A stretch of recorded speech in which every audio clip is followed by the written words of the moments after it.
Hello, and thank you for tuning in to CSCB's Employment Procedures webinar. I'm Rachel Thieler, Conservation Specialist for the Southeast region, and I'll be leading the webinar today. Let's go ahead and get started. The first step on the road to finding a great employee is taking the time to fully evaluate the needs of your district. What main functions will this employee need to perform in order to contribute to the success of the district? What strengths and attributes do you feel would best get the job done? In order to organize these thoughts and effectively fill the need, you will need to follow these steps. First, develop a job description. What will be the main functions of the employee? What does the Board of Supervisors think the minimum qualifications for the position should be? How much will you pay this person? What, if any, benefits are included?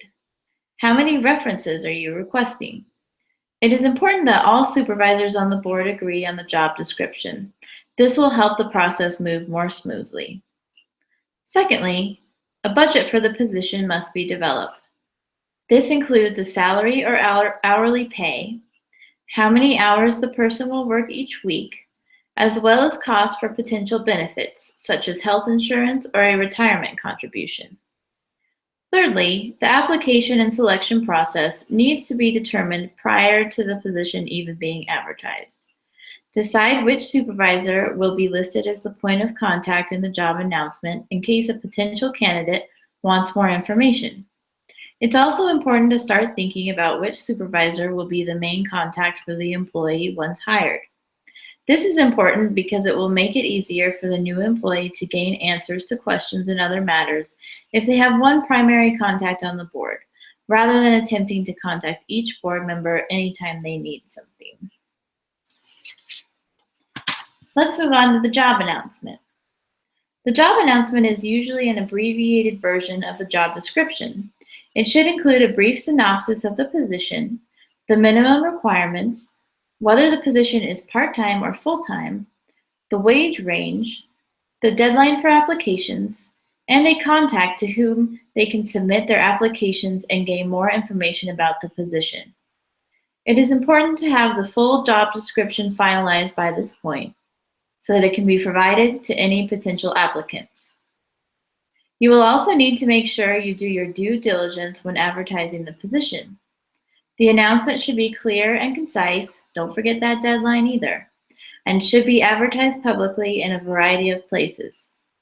The more you advertise, the more likely you are to avoid possible conflicts of interest or nepotism. Possible places to advertise the position include your Conservation District website, the local job service office, CACD's website, Special Districts Association website, the local newspaper, the district Facebook page, or in the district's or a partner's newsletter.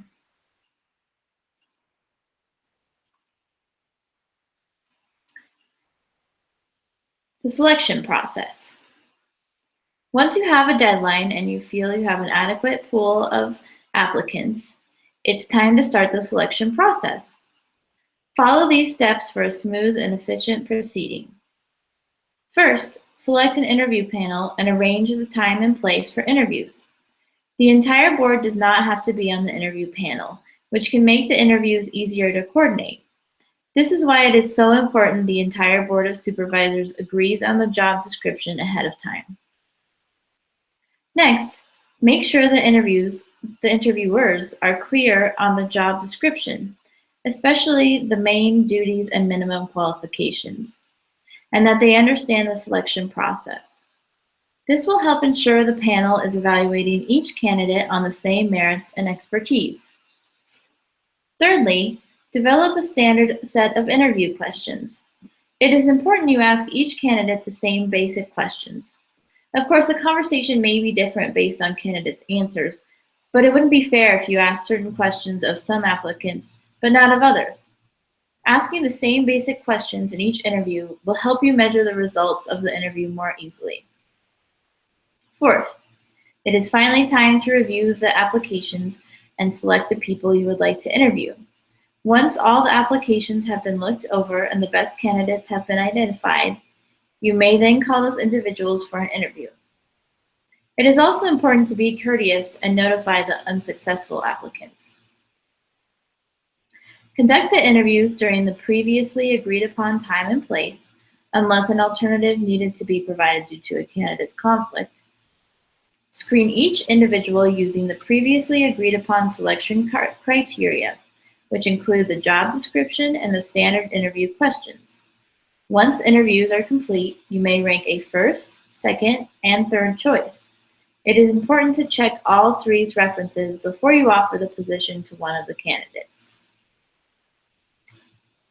And on to the exciting part, filling the vacancy. Congratulations! The district has found a candidate who will best fill the need of the district and work towards the goals. Here are the steps to keep in mind when you're actually filling a vacancy. 1. Make the job offer to the candidate. You may make the initial offer over the phone, but it is important to follow it up with a letter. 2. While the successful candidate will probably provide their answer to the offer over the phone, it is important to receive confirmation of the job acceptance in writing as well. 3. Once the successful applicant has provided you written job acceptance, you may then notify the unsuccessful applicants. But please wait to notify them until you actually have the acceptance from your number one candidate in writing. 4. If there were other applicants that were promising, in addition to the one that was selected, keep their resumes on file in case of future vacancies.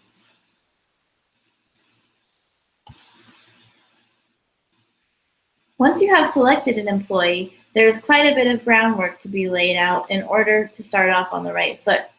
One of the first things you must do is decide whether that employee will be exempt or non-exempt.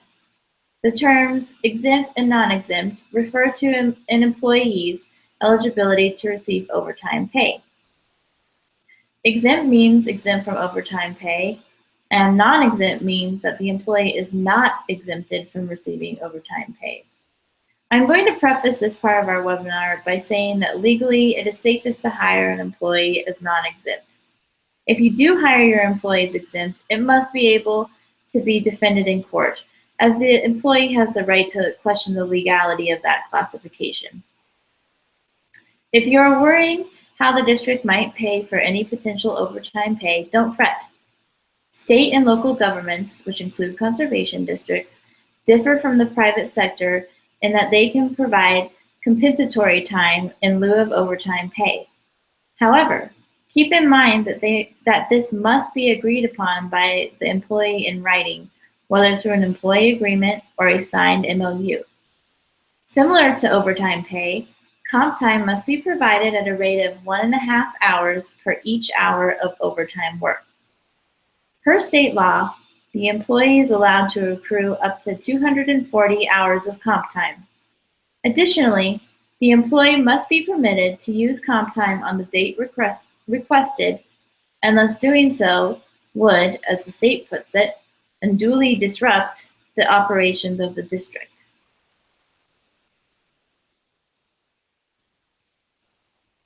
Another decision you must make when hiring an individual is whether they will be considered an employee or an independent contractor.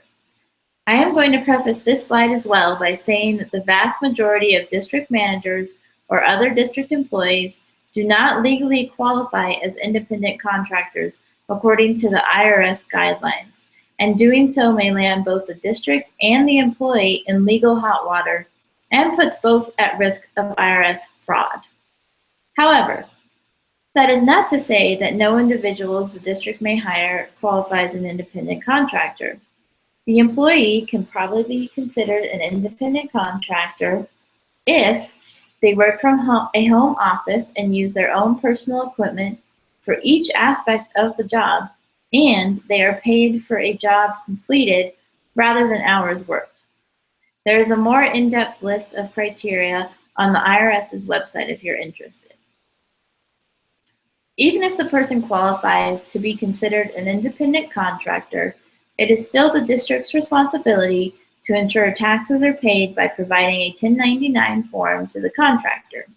The IRS also has the right to request a receipt from the district proving that the contractor did indeed pay their taxes.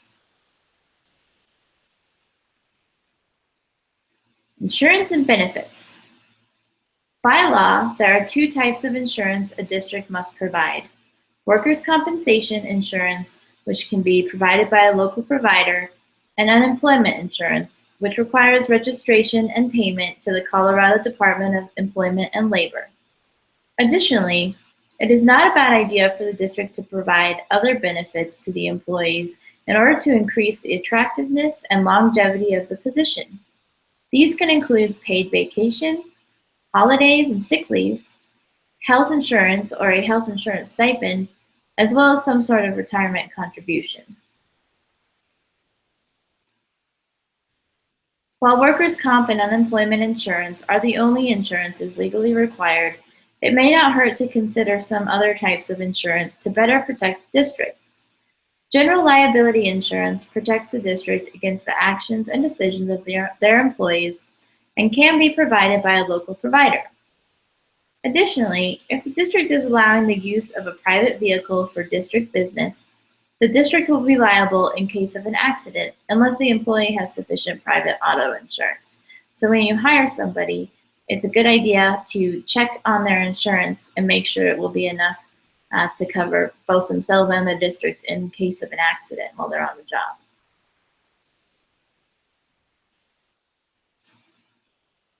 Employment agreements are vital to establishing a clear and concise understanding between both the employer and the employee.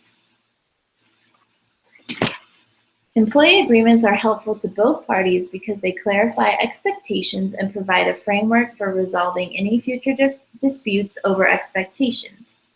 The employee agreement may look similar or be crafted from the job description, but it may include important additions such as any time stipulations or notice requirements by either party regarding the termination of employment, compensatory time or overtime procedure, probationary period, benefits, hours of employment and wages, performance evaluation protocol, and they must also identify who from the Board of Supervisors will be the main contact for the employee.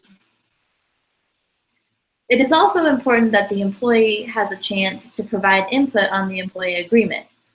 Once both parties agree, it should be signed and kept on file.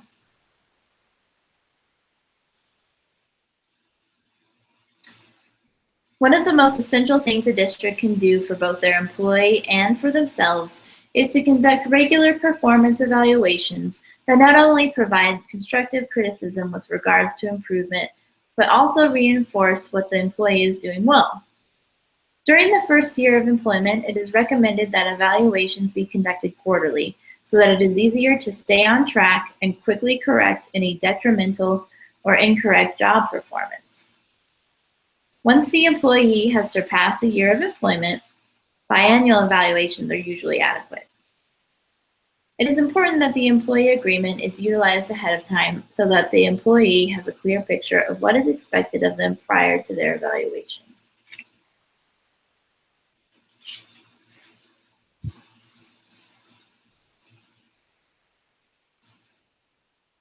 I know that performance evaluations aren't anybody's favorite thing, but if you keep a key few items in mind, they can be pretty painless.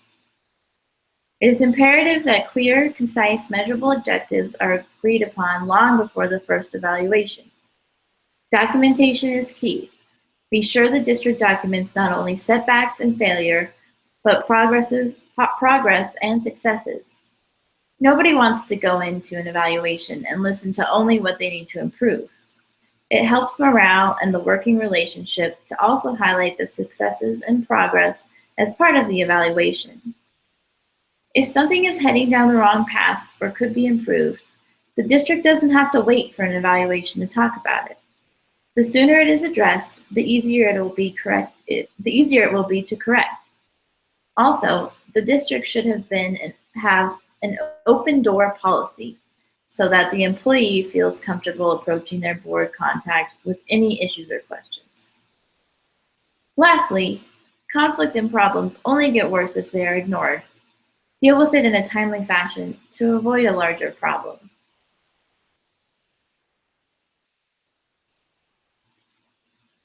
For additional help and information about employment procedures, CSCB has a number of resources available. First, feel free to contact your region's conservation specialist for help with any questions or issues you may have. That is what we're here for after all. Additionally, I strongly recommend all districts who have employees, or even districts that are thinking about employing someone in the future, read through the employer's handbook on our website. Not only does it contain a lot of great information, but it also has examples of job announcements and descriptions, employee agreements, and employee evaluation forms. The reference manual, which can also be found on our website, also has some good information. Thank you all for taking time out of your day to learn about Conservation District employment procedures, and good luck on your search for your next great employee.